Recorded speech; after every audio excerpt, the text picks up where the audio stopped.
Good to see you again. Last week we talked about how humanity has been created as an icon of the Creator and as a priest meant to preside over the liturgy of creation.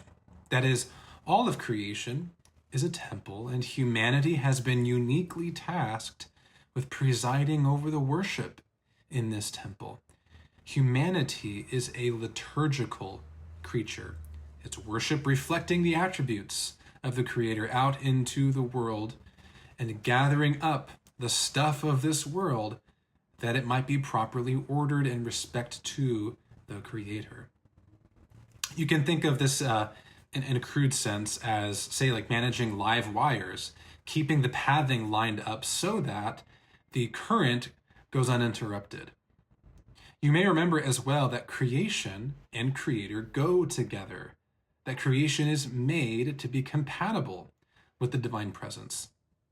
So, when creation is rightly ordered, it begins to take on and reflect the properties of the Creator, becoming more substantial, more enduring, more real. Humanity in particular is made to participate in a unique sense in God's own nature. Yet, when we look out into the world, we see brokenness, destruction, violence, injustice, and so on.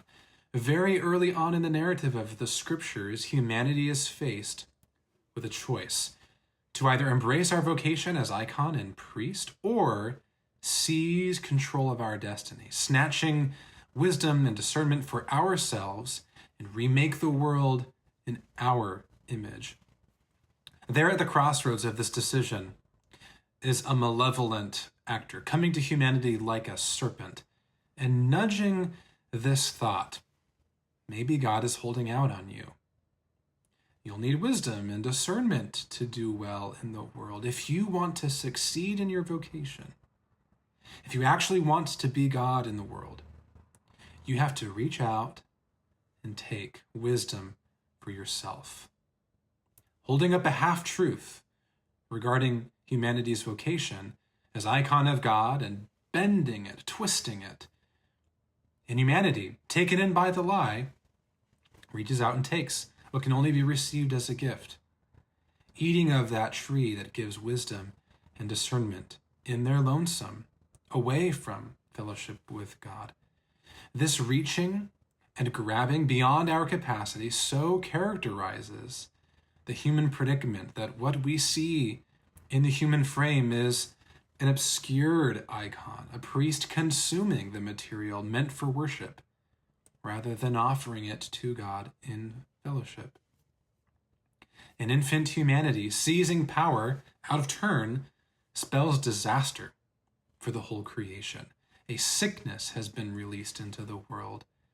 In humanity seizing what God can only offer, we distort our function, shrinking further and further away from our only source of life, and so becoming subject to death, being resigned to shrivel up and die apart from our Creator.